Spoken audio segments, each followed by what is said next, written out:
Welcome this morning to Video Marketing 101. My name is Brian Cargill, and my company is called Tactus Media. We're excited to bring you this presentation. We're going to be giving you educational tools for what it means to put together a video, what is the equipment needed to make a video, scripting, storyboarding, and then once you've finished your video, publishing, distribution, and promotion. So there's a lot of high level things, and we will dive into those buckets as much as we have time for. But just think of this as a general overview. And if you want to know any one of those pillars a little more in depth, we'll have follow-up presentations that will dive a little deeper. So if you hear a little baby in the background, my wife Emily is taking care of the little one to while we're doing this presentation. So, as I mentioned, Tactus Media, we were founded in 2019, so we've been going about 5 years strong here. Have been able to work in a lot of different industries, have done a huge variety of projects from really long documentaries to shorter bite-sized social media clips. And yeah, about me, I got started in video production when I was in high school. So I'm very fortunate that I was able to find this niche when I was pretty young, and cameras weren't as accessible as they are today. You couldn't just pull up your cell phone and film. You had to actually go buy a specific camera, learn the editing software, get a computer for it. It was a lot more moving pieces than what's built into your phone today, which is super powerful. So we'll be talking about both of those, the equipment used that you can purchase to be of like a professional grade, or what you have at the tools that you have at your disposal right there with you. So I've been doing video production probably around since the formation of YouTube, which was like 2006, 2007-ish. And it's been fun. It started as just a hobby, goofing around with some friends, making funny like backflip videos in the backyard, and that kept evolving. Went to school at University of Oregon and studied journalism.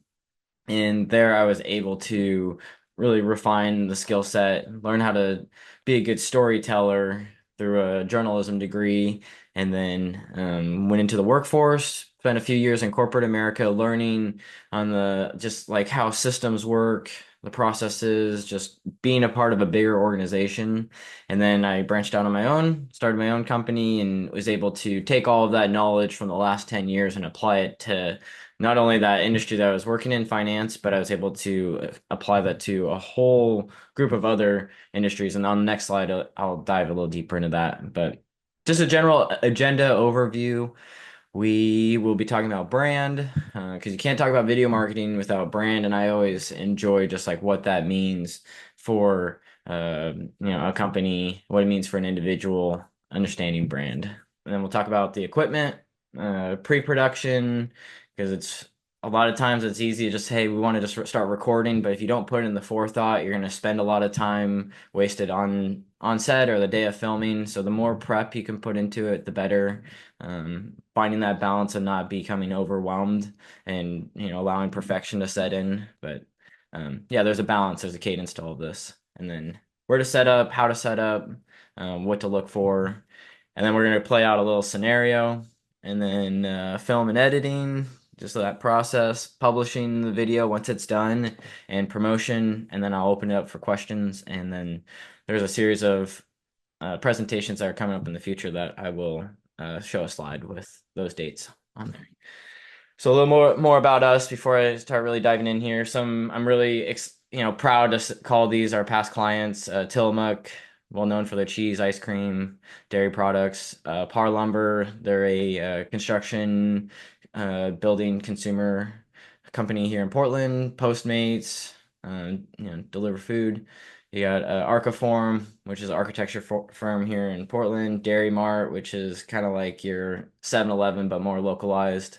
Uh, Health Clinic, Damian Lillard got to work with some cool basketball professionals, and then worked in over 20 plus industries. They're not all listed here, but these are just some of the highlights. As I mentioned, kind of construction, architecture.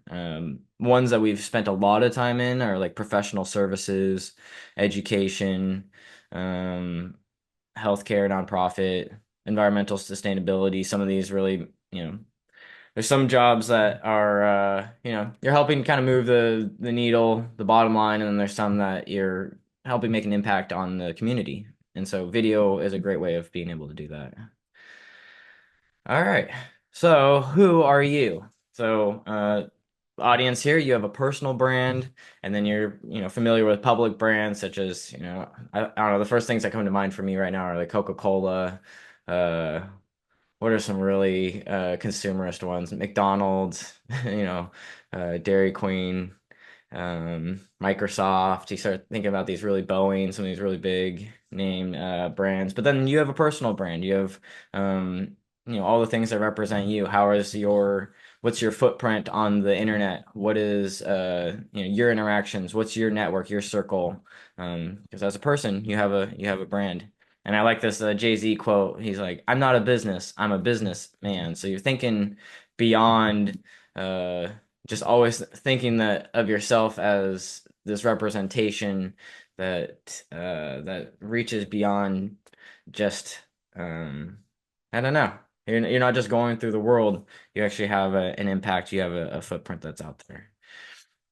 Okay, so this is a slide that helps me kind of break down brand even more. And this could all be its own presentation, but I want to go high level. And I guess before jumping into this, if this is really exciting to you, brand, there's a book called Story Brand, and I wish the author was not slipping my mind right now. But Story Brand has got a big like microphone picture on the cover, but that's where a lot of this information started to click for me. I had kind of known about brand, but that book puts all the pieces together and it tells it in a way that's not very dry. They use very concrete real world examples.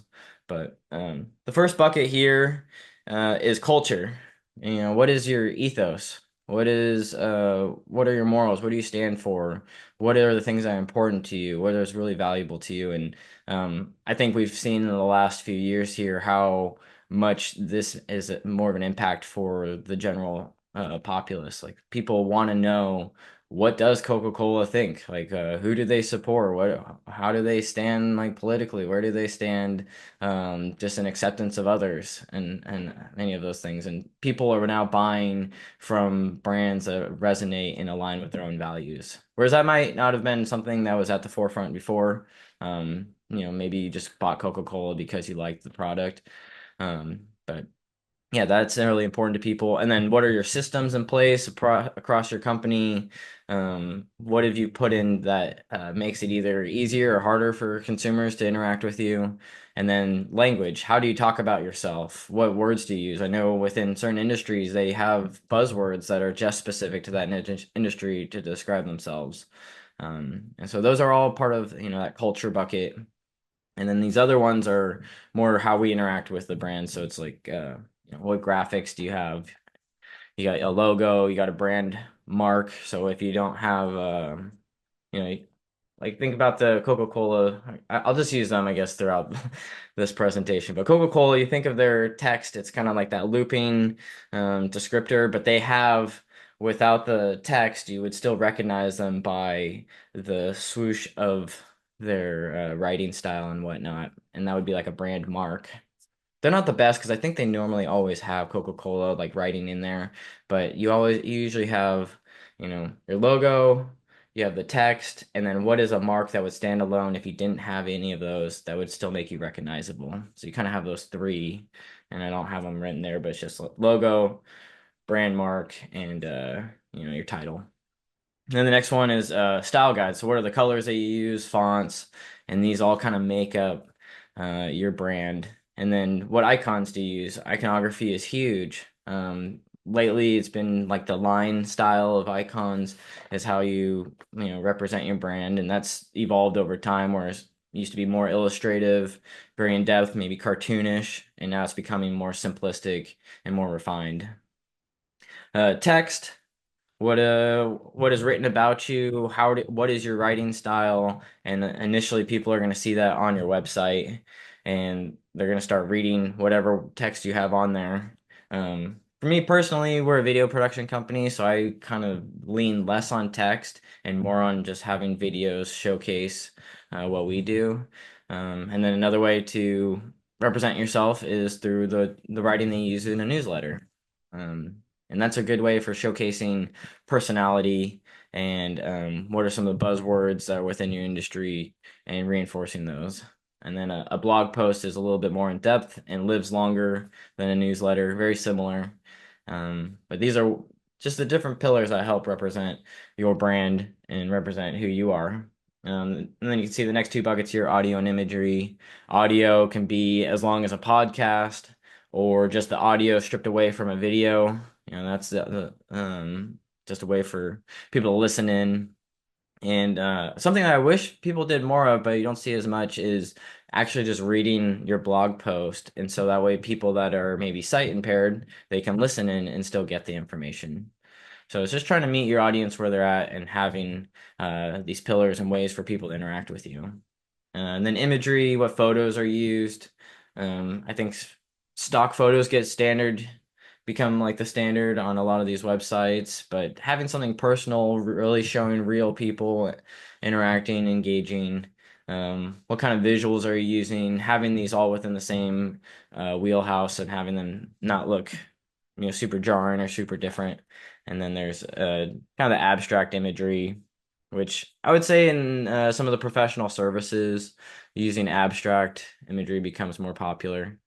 But at the end of the day, what is brand? It's what people say about you when you're not in the room, or in this case, is what do they learn about you when you're not in the room? That's what I think is the most exciting part, is that you create these assets, whether it's a blog or you create a video or a website, and you don't have to be there. You don't have to open up your storefront. People walk in. People can visit your website, read a blog at 1, 2 in the morning. You don't have to be there. People can visit from all across the world even and interact with your brand. So I think that's pretty exciting that we live in a digital age where it's not just brick and mortar and there's all these assets available. Okay. So thank you for bearing with me as I went through kind of a high level of brand. You can go even deeper with all of that, but I think it's important to have a foundation. The next one is video marketing. So video and then marketing. Video is like, in my mind, it's the trifecta. You're able to hit people with audio. They get to hear what you have to say. They get to see what you say, see you through the visuals, and then the graphics and imagery that you bring onto the screen continue to help tell the story or get your point across and educate.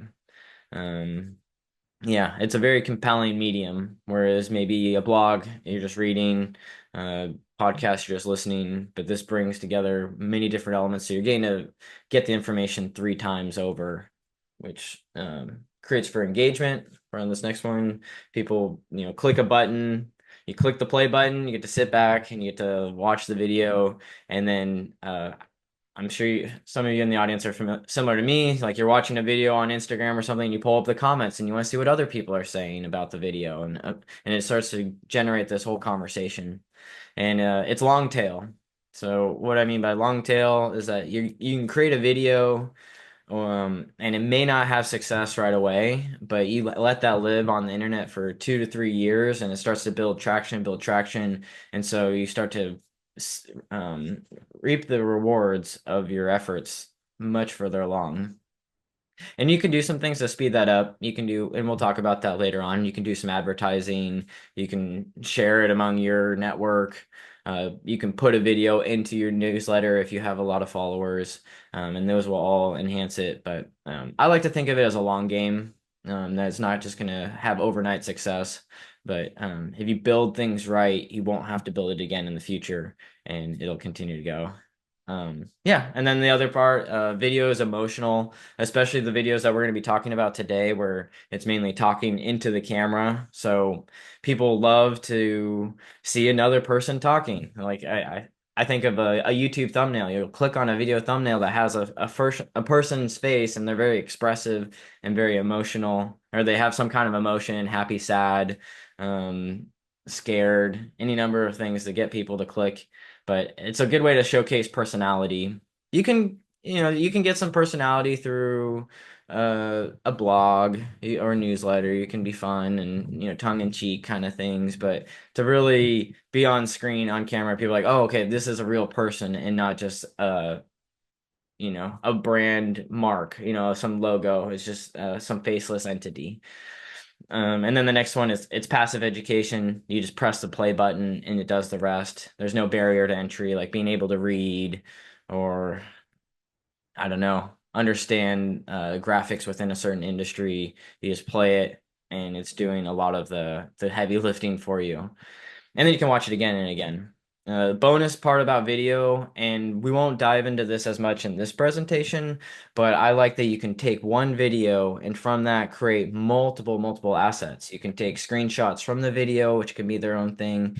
You can use those for static social media posts, or say a video is about 5 minutes long. From that, I've been able to get like a 30-second clip from each of those, so that from 5 minutes, so that gives you 10 pieces of content right there that are each 30 seconds long.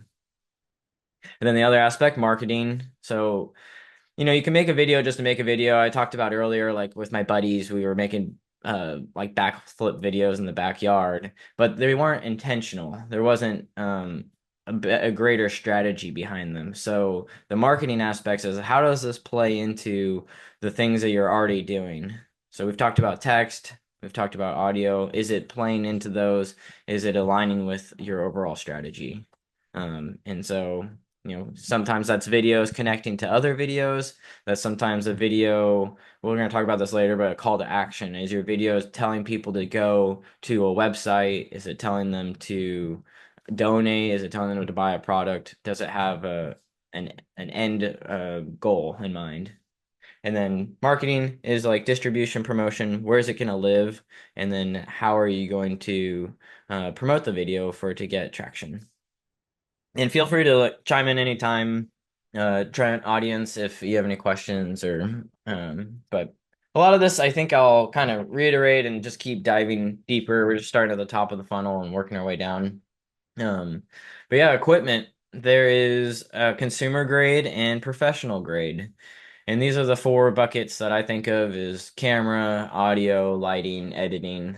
There's more, but just to kind of keep it high level, we live in a really unique time. Whereas, like, when I first got into this industry, you had to shell out money to buy a nice camera, and the camera didn't always catch good audio. So then you needed a separate audio capture device, and then lighting if didn't want to be reliant on just using what's like the sun, what's out there in nature. And then the editing equipment, you needed a whole computer rig to be able to do that.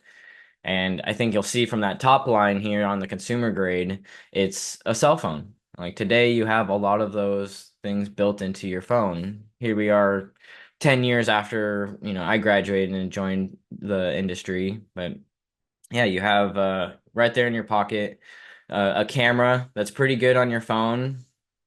I think the nicer cameras, what you'll see is they allow you to film in low light situations. But I think if you have all the right lighting and you have good composition and you have good audio, it's hard to start to tell the difference between nice quality, $10,000 camera between, your $1,000 phone camera. So I think the biggest difference when you buy these nicer cameras is, yeah, they have more pixels, some of them, but the phone pixels are getting really good. And then being able to film in low light situations. But if you can control your lighting, you can get a really nice picture. Um, so then on the audio front, yeah, it used to be you'd have an external microphone, but as long as you have your phone at a reasonable distance away from you, we're going to be talking about filming an about myself video, as long as that's just as like kind of arm length. Ideally, you want your microphone about a foot and a half away, and that gives you good audio, making sure that it's pointed at you. But your phone, that's what it originally was. It was a audio, back and forth device, so it has a pretty good microphone. You just identify where it's located at the bottom and make sure that's not obstructed when you're doing your video. And then still controlling the elements of what's the room that you're filming in. It's going to be really hard without some kind of microphone to film out in public in a noisy space. So controlling the elements is a big part of putting together a good video. And then lighting, you may notice up here, that's a window. And so some of the best places to film are actually right in front of a window. That's what I'm doing here. I have a window bringing in a lot of natural lighting. And it kind of acts as like somewhat of a filter that you're not getting absolute direct light on you, getting those harsh shadows. But that's what I would recommend if you're going to be doing filming and about yourself video. Sit right in front of a window and use the lighting that's free and available. And then editing, you can do it on your phone. On one of the later slides, I talk about some of the editing software, but what's really popular is like CapCut, CapCut, and you can start piecing together your footage on your phone. And then professional grade. So that's pretty much already the purchase price of your phone. I won't go too much into details of like specific types of equipment, but just general synopsis because it's constantly changing. In the past, I've done that and said, "Hey, here, this is like the best Amazon uh, product you could buy." But I would just do your research. At the end of the day, it's kind of like what is within your budget, and you can always just have a foundation and see if you even like doing video, like doing this kind of work, because you get your foundation. The worst case scenario is you buy all the stuff and you never use it. So buy something you're going to use. Start simple, and you can continue to like add all these accessories. I've been working on building up my whole video accessory kit for over 10 years now, and it started as just one thing. You buy the camera, then you're like, oh, okay, this doesn't sound very good. Then you buy the microphone, then you get some lighting equipment, and it's just kind of a gradual evolution, a gradual growth. But yeah, you'll see in the bottom left corner that it looks like a photo camera, but today they use what's called like a DSLR, a photo camera, but then they film with that. And the reason you do this is so you can use a big lens and you can swap out the lenses to give it a different look and feel, and it kind of feels like what you see on in a movie where I think what we all kind of get excited about is that blurred background. They call it a bokeh, where you can see the subject is in focus and then everything else is blurred away. And this can be achieved by one using the lens, but then also having your subject, or if you're the subject in this case, standing far, far away from a background, and that'll create that blur and nice crisp sharpness. But those DSLR cameras, you're looking at just the body alone, $1,000 to, you could pay up to $40,000 for one. So just keeping that in mind. And then the lenses themselves are just as expensive.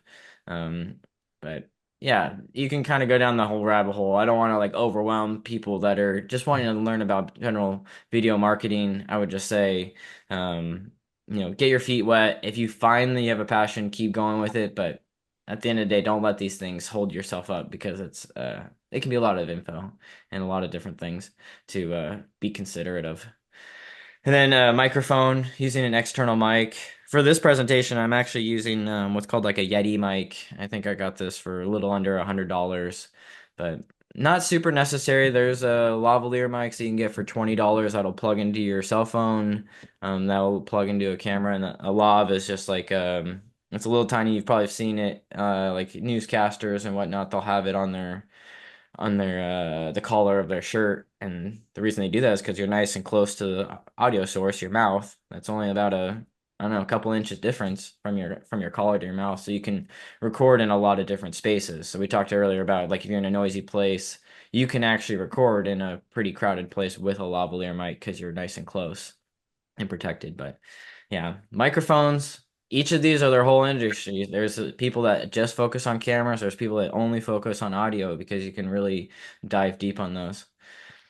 And then the next one, lighting equipment.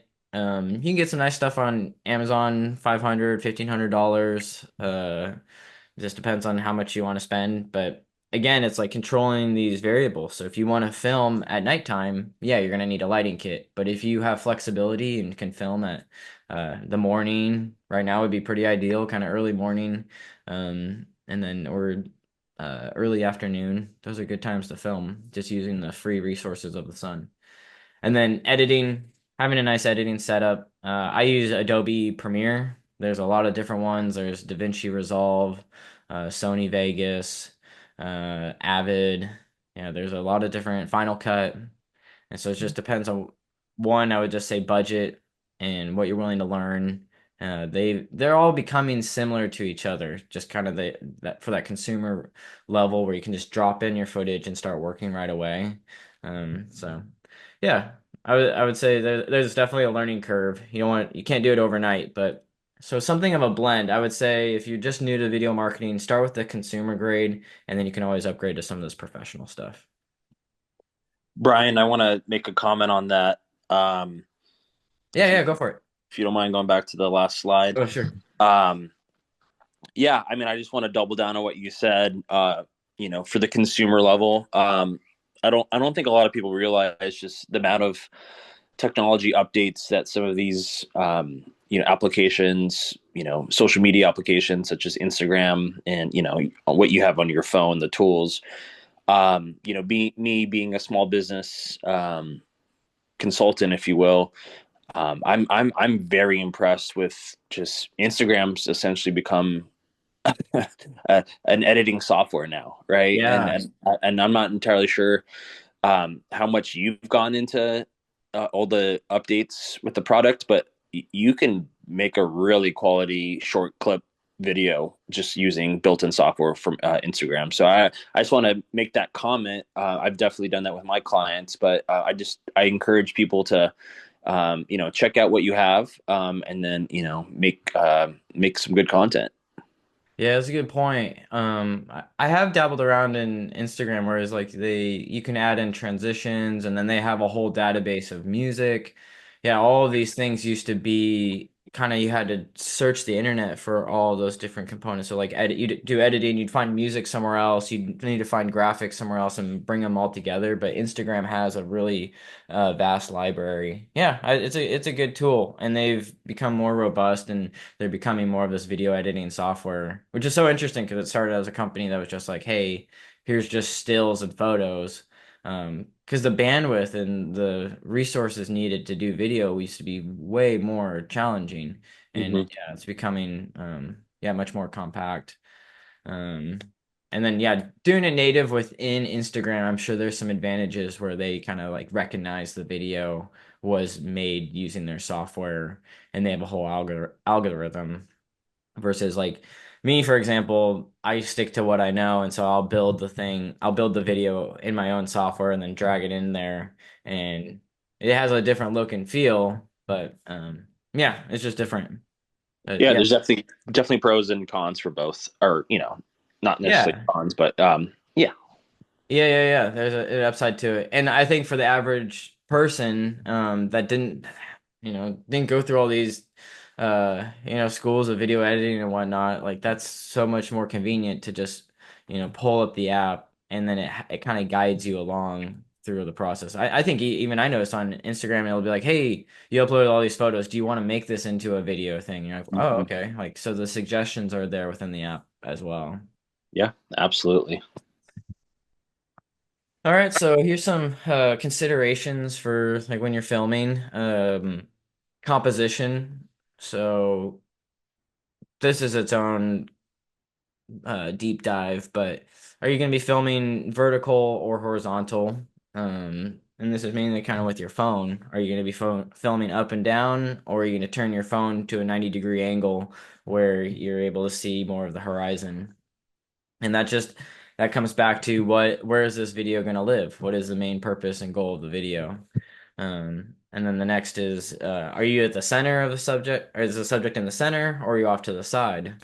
In the center is a bit less creative, a little less dynamic. Off to the side is more kind of the like documentary interview style where you're like looking across a frame.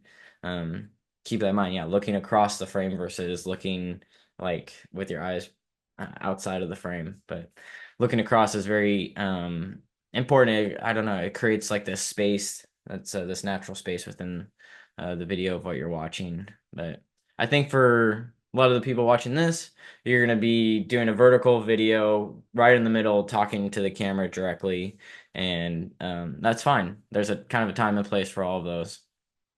And like I said, talking to camera versus maybe you're looking at someone off frame.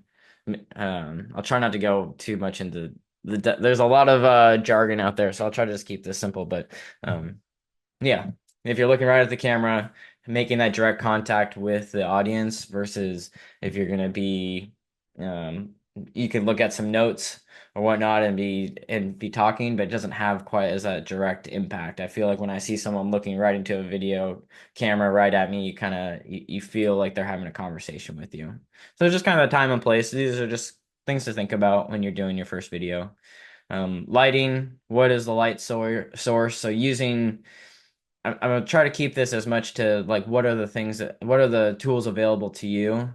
And so a window, I think for a lot of us is pretty accessible, but maybe you have some lights in your home, so standing at a distance so the light isn't directly over your head creating shadows, but maybe at an angle so it illuminates your face a little nicer. And then thinking about shadows. So I talked about lighting overhead. It'll create these, if it's directly over your head, it creates these dark shadows under your eyes. I think try to think about like it's like the reverse when you're at the campfire and someone holds up a flashlight up to their eyes. It kind of creates like a ghost spookiness. So you can do that from underneath or even from above. So from underneath you look like a ghost, from above you look like a zombie. So trying to just get that perfect balance. But lighting is very, very crucial. That almost could be the first one, more important than anything else. Because without good lighting, it's hard to make a video look good. Then the next one is audio. So what is your distance from the audio capture? That's the biggest thing is you can't set your audio recorder across the room because it's not going to capture very good audio. So staying within that 1 foot, even if it's a lavalier, just a couple inches away. Um, your phone, pretty decent audio because, like I said, it used to be for making phone calls. But having an external source that's specifically designed, for example, my Yeti that I'm using here is just made for capturing audio.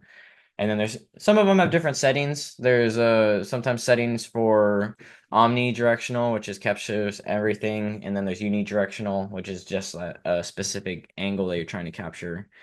But keep in mind listening for background noises. That's a big part of this. Like right now, I just heard the fans click on here in this room. So those are things, fans, a refrigerator, garbage truck going by, um, I don't know, baby crying, people talking. That's why they always say quiet on set. And so, because it's very important, it's hard to cut out a lot of those noises. There is software, there's AI that can help you, but for a lot of film capture, photo capture, you want to do as little changes in after you've recorded. Try to manage all the variables that you can before you go to the editing room. All right, we made it through that. How are we looking at time? We're about 45 minutes in, so thank you for everyone for bearing with us through the presentation. I'll try to keep going at a good pace throughout all of these. Scripting, storyboarding, and location. So I think I mentioned earlier, the more forethought you put into this, the less on the fly changes you have to be making when you're actually recording and having to make up for it in the editing room. For example, like if you didn't say a certain thing, having to put text into the video, any number of ways to kind of bandage some of these problems. So I've put actually in the into a Google Drive, you can download the link at tactusmedia.com. If you go down to where the presentations are, I have all my slides located there, plus some resources for you, which is a storyboard template, just this blank one that you see here, along with a script template for making your first video. Um, and then you'll see down here at the bottom, like buying a notepad has been a game changer for me because you can just free flow, write your ideas. You can even draw all these boxes out. You don't need to go and print this. You can draw boxes and then write supplemental text as you will. And then location, where are you going to film? So these are kind of the three big buckets to think about. Another one would be budget and I don't know, travel expenses, whatnot, but yeah, I'll just assume that everyone here is kind of working on their own personal brand, making video kind of grassroots or grassroots kind of builds of their projects. So, okay, it's pre-production. Here is a general personal script, name and title. So when I think about this, I think of we talked about earlier, Trent in the audience, kind of building a sales video a consulting video. So that way, even if you're not in the room, someone be able to kind of learn about you and what your passions are. So you'd say, hey, my name is Brian. I'm the owner of Tactus Media. My why, I like helping people and helping tell their story and helping businesses grow. And then in my personal time, I don't have a lot of free time, but it's taking care of our little baby, our 1 year old, and spending time with my wife and enjoying the coffee scene here in Portland. And then having a call to action. What do you want people to do after they watch your video? Because I don't know, people get distracted, they get sidetracked, and they want to go do the next thing. So telling them where to go, what to do, making this as simple as possible. I like to say, hey, let's connect. So then go to LinkedIn to learn about you, to get connected, or a lot of times visiting my website. So, which kind of starts making you think about the strategy behind it. So once they take action and go to those places, how easy is it for them to interact, and how streamlined and simplified is everything? Okay, so that brings us to our first scenario. Now that we've talked about equipment, we've talked about the pre-production, I want you to think about making your own first video. What would that look like? And this is often what you're looking at. You're looking right into the lens of a camera, and you'll notice that doesn't look like a person. It's kind of a different experience looking right into this eyeball, this robotic eyeball, and talking to yourself too. I think 100 years ago they would have thought you were crazy if you were just talking to yourself in the corner. But now it's not uncommon to see someone walking down the street with their iPhone in hand, making a video, talking right into it, or maybe they're at a famous landmark making a vlog video. And I'll raise it. I'll pose this question to the audience: if you're making a video about yourself, how many takes would you like to do? So, Trent, if you were making a video, what would be an ideal amount of takes? Oh boy. Well, it kind of depends on I think the content that I'm trying to display. I mean, if I'm reading off of a script, it depends, anywhere from 2 to 5. So I guess it just kind of depends, but I guess 2 to 5. 2 to 5. That's good. Yeah, yeah. And I think it's good to like kind of mentally prepare for that. I think the idea and thank you for that answer. That's pretty spot on because yeah, it does depend on what type of video and there's a few variables. But I think for a lot of us are like, oh, the like one take wonder or being like one and done, unless you're like a trained actor or you do public speaking for a living heavily, that's just not going to be the case. And so mentally getting past that and I think a lot of times they like the first take, they just call it a burn take, where you're not going to use it, but you're just kind of getting used to using your tongue and speaking and being on camera because there's a lot of moving pieces here. And then, Trey, you were saying 2 to 5, so I would take that number and then probably double it. So maybe 4 to 10 would be it. And a lot of this is like kind of just getting mentally prepared for doing that. And taking breaks is good, taking breaks for all of us, and that was kind of one of my footer notes was come up with a script, take a break, write the storyboard, take a break, set up the equipment, and then go take a break and come back. Kind of do these in chunks and pieces because you can really burn yourself out or you get kind of overwhelmed doing this too much at once. So just kind of take a slow progression, take a break, come back, give yourself fresh eyes, and bring new energy. All right, and then after you've filmed, you've pressed the record button, you have however many takes, let's say 10 takes, takes you, and that's about, I don't know, 15 minutes worth of footage.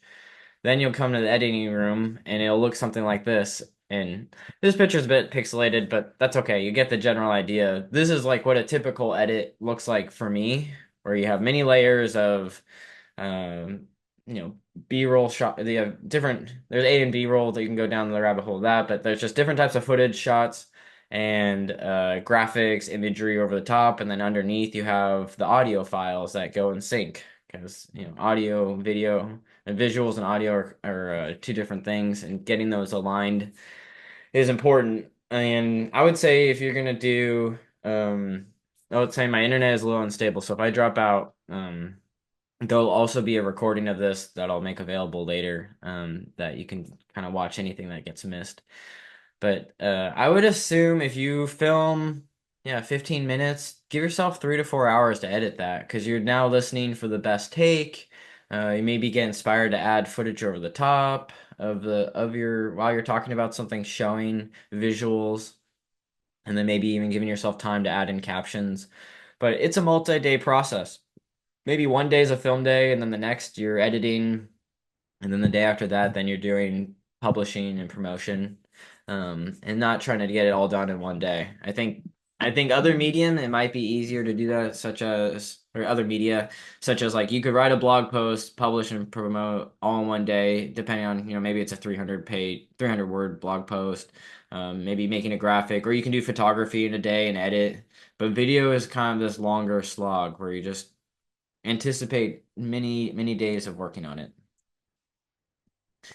All right, and then with video editing, smartphone, there's just within your smartphone. I know I use an iPhone, so they have camera roll. You can just trim the edges, and then you could do a heart on whichever take was your favorite, and that was, you could just do a lot of that within your phone. We talked about CapCut is a free software. You can download iMovie, and there's Filmora Go. And I'm glad Trent brought up Instagram. I had that on there originally, but yeah, within Instagram, within that app, you can make edits, and along with TikTok too. LinkedIn is getting more and more robust and more video content there, but that's a very specific audience as well. But yeah, a lot of these, some of them are free. A lot of them, it's the capacity that you have on your phone. Keep in mind, the longer you film, the more data that's going to take up and the slower your phone is going to run. So if you film yourself talking on camera for 2 minutes, that's going to be, I don't know, a little over a gig of data, and then you're editing. So that's the other drawback or one of the challenges with video is that it's bigger data set that you have to work with. If you're a hobbyist, there's a QuickTime, which is like built into a lot of the Apple products, and that's for trimming the edges. So, maybe you pause before you start. You can cut out that pause, and then when you close at the end, cutting that off. Vimeo has some editing tools. Adobe, like I mentioned, I use Premiere. There's V.io and Lightworks, and you can kind of figure out what I would just get started with one, and then you can always expand from there. Try not to download like a bunch of them because you're gonna wind up not using them. And then for the pro level, DaVinci Resolve is free if you buy a Blackmagic camera. There's Final Cut for the price of a one-time price of $300. You own it for life, which has its own advantages. And for the consumer level, it's very good. You can just drag your footage onto the timeline and start working right away. And then Adobe Premiere is yeah, I gave this presentation to students about a year ago, and it was $20 a month, but at the pro level for Adobe Premiere, I think it's closer to $50 a month. So I think it comes out to like $350 a year for a subscription. But really robust. They're doing updates all the time, and it's kind of the industry standard. And then Avid is $240 a year. And then we talked about some others, but just get started with one, and you can always expand from there. There are some AI tools that will help you with the editing process because I mentioned 3 or 4 hours or many days. Um, Depending on the level of sophistication that you want from your editing, um, there's or what you want them to look for. It's getting better all the time. AI is getting quite good, but I like to use this software called Opus Clip. Actually, I think they've changed it to their just Opus IO, and you go in there and they can take a long video and make it into a short one. So you give them like 10 minutes worth of footage, they'll be able to create little bite-sized snippets from that 10-minute film. So like an edited video, no captions or anything, they'll add captions, and then you can designate, hey, I want this to be a 10-second clip, or pull all the 10-second clips so you can, all 30 seconds, 1 minute clip. I think 1 minute's probably the sweet spot with social media, having that be the max capacity on Instagram and TikTok. And the is actually free for the first 60 minutes that you use. And I want to say it's watermark free, but not quite sure. I use the paid version. And then there's some other ones like Wondershare and Filmora. Flicky.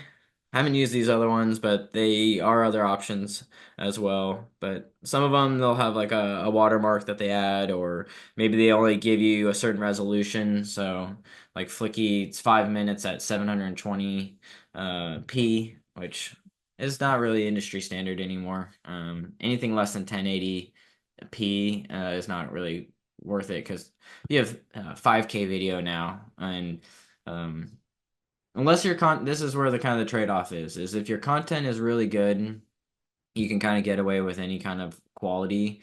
But if you're already kind of like so-so content, you're not quite established, uh, the visuals will at least get people to stay longer. But poor quality, unless it's like a style that you're going for, is going to be, you got to kind of keep moving with the industry. And then here's the level of difficulties to video editing. I would say level one is like putting together a vlog. It's kind of just a day in the life, and maybe it's chronological. You're starting from, breakfast to dinner, what you've done in a day. Um, Doing a product review, just recording on your phone, saying, "Hey, this is what I thought about this product." A webinar, kind of basic, some slides, kind of what we're doing here. This was like kind of level one, some slides, some audio, maybe some video or some visuals over the top, and then a happy birthday video, maybe just 10 people saying happy birthday, and you're editing, trimming them up, and placing them back to back, maybe adding some music. But those are pretty simple. You can knock those out in a few hours. Level two would be like a social media trailer. So maybe you're making a promo about your company. It's many different shots, shot at different days, and then you kind of want them to be sequenced together that it makes sense and is enjoyable for the audience to watch. Tutorials are a little bit more tricky. You're having to think about, okay, how is someone going from step one to step two to step three, and you don't want to miss any steps in between, and have visuals, and how can you simplify it? An informational explainer that's very similar as well. You're just describing something, describing a product and going more in depth, but it maybe has some graphics, and you're starting to think about, okay, well, the person watching this, how are they going to take this information and use it themselves? About video, that's similar as well. It's just kind of, hey, what are you all about? Well, you have to think about a script. You have to think about kind of a storyboard. What are the visuals that someone's going to see? So it's not as straightforward as the level one projects. And then level three, like a Hollywood film, documentary, and there's a few levels that are also in between. But I think these are the ones that resonate with the audience and most of the ones that people have interacted with. Um, Feature film, documentary, a commercial, brand video. These are all the things that take a lot of forethought, where you really want to script it, storyboard, think about budget, timelines, and just a lot more difficult. Let's see. How are we looking on time? We're getting right here at 11. I know I was gonna wrap by 11. Slides wise, we have two more slides. I want to talk about content mapping. We'll talk about promotion, just like what that'll cost. I have a case study, and then we'll just move to Q&A. So it's just a few more slides here left. We'll try to wrap here before 11:10. But yeah, publishing. So where is your video going to live? Ultimately, the clients that I work with, you want them to go from whatever platform they're on and visit your website. And so you maybe have all your videos hosted on YouTube, but then you want them to, once they're done watching the YouTube video, go to your website. So you either put that at the end of the video, or you can put it in the description. Vimeo is another really good platform. It's a little more clean than YouTube, where you don't have all these cat videos and miscellaneous videos. It's a little bit more user niche than other ones. And then Instagram, TikTok, Facebook, they're all becoming similar, where you just uh, you have a database of videos, and it's very quick, free form, and it's vertical. So that's what the kind of the biggest difference between YouTube and Instagram is. Like YouTube also has reels now, or has shorts that are vertical. So you can almost get away with just making a vertical video and posting it on all of these platforms. But if you want to go from that original horizontal, which is what I was always taught, it's funny how the things have changed where someone's like, why would you take a photo or video vertical? Your eyes are horizontal. You have two that are side by side, but I think they didn't have the foresight to see how the industry was going to change, that people are going to be viewing content on their phones, which is this vertical screen. And that might change back again. Who knows as we keep moving into new technology. But ultimately, what's the call to action? Where are you mapping them from? And you'll notice above here, it's like maybe you're mapping from YouTube. Maybe you want them to watch a YouTube video to go to your Instagram and become a follower. Or maybe you want them to go like your page on Facebook. So all of these can kind of interact to each other, but ultimately I think sending people to your website is the most impactful because you can control your website. Any of these platforms could go down tomorrow. You know, we saw TikTok was canceled in the United States for half a day or something like that. And so people were freaking out. They're like, hey, what happened to all my content? And I don't have as much control over this medium as I thought. So maybe you're putting that content not only on these platforms but on your own website as well, so that way like you're in control and you know that it's not going to get taken down. Let's see the next slide. So here's a little bit more pricing, so you can factor this in as a budget. Me personally, I like to build things a bit more organically and not spend as much on ad spend, but this is a way to boost and enhance. And the reason I do organic is because you get you're not just getting kind of these churn and burn followers. Like there's some channels out there where maybe they're gaining 1,000 followers a day, but they're also losing like 500 a day, and the only way they're able to do that is by continuing to put money into it. And it's not a real fan base. It's not a strong following. But here's some pricing per click, 20 cents to $2. That's kind of spendy, and just they'll limit your reach on Instagram and Facebook. So if you want to get 1,000 more people to see your content, you got to kind of budget $7. So, yeah, if you're looking at 10,000 more people to watch your stuff, then maybe you need to budget $70 for impressions. And then TikTok, I haven't delved as much into TikTok, but just letting you know it's available. Their minimum is $500. Okay. I wonder if it lost any of that, but we'll see. All right. I'm just going to jump back into it and we'll finish up this presentation. And yeah, thank you, Trent, for hanging in there. I really appreciate it. Yeah, I was talking about TikTok. I don't have as much experience, but 500 minimum is what they asked for their ad spend. And then YouTube, $10 to $50 daily budget, $2,000 to reach 100,000 people. So you start to, have to allocate some budget for not only just creating the content, but then to promote it and publish it as well. So pick your platform or do a combo of a few of these. But uh, yeah, it's why it's good to put a lot of pre-production and thought into your video because once you start putting some ad spend, you're like, okay, well, we've come this far. We want to make it look a lot better. We want it to get the reach and get the visibility that we would like to see.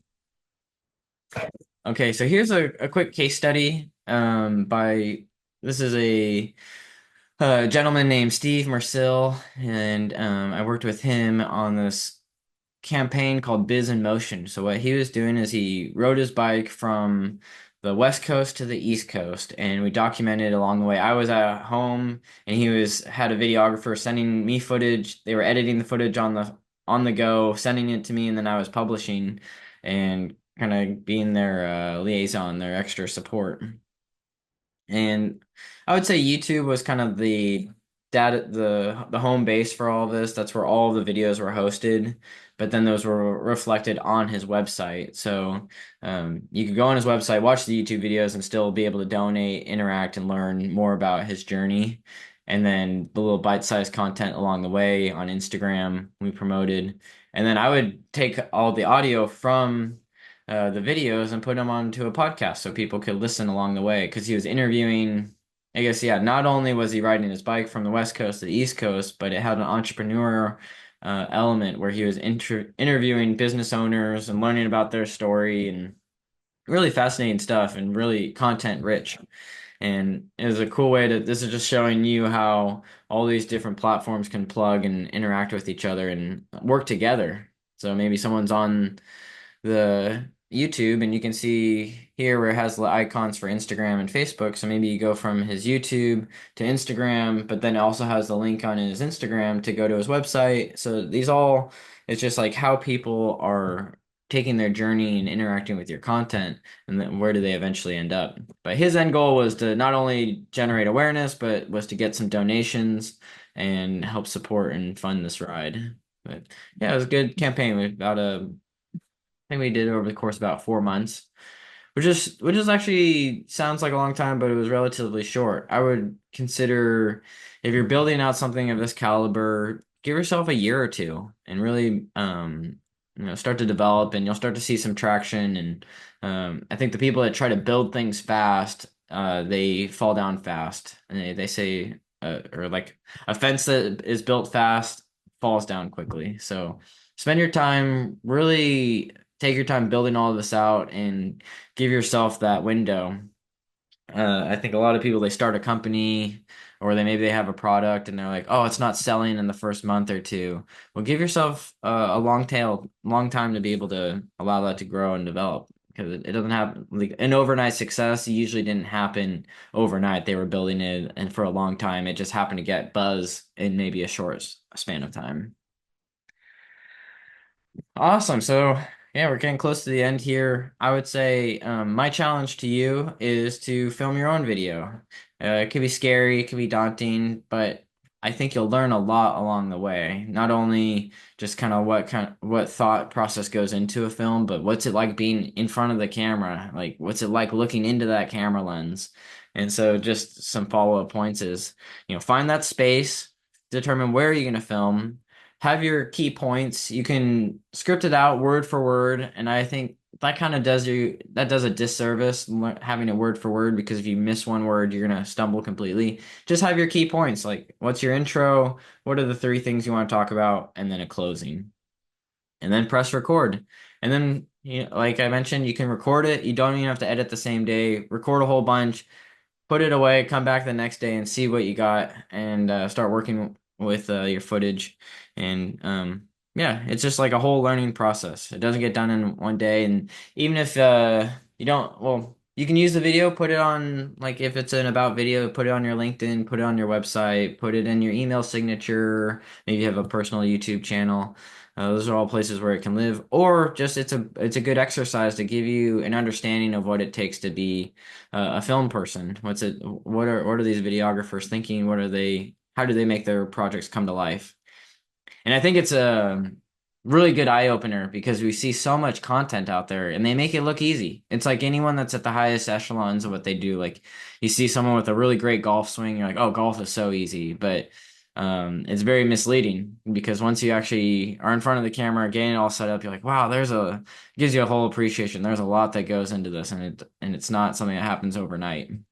So yeah, this time I'll stop the recording. Thank you everyone for tuning in for Marketing 101. This has just been an overview, and we'll have more presentations in the future. Just tune into the tactusmedia.com website, and you'll be able to learn about those upcoming events. But I'll stop the recording, and we'll open up to questions here.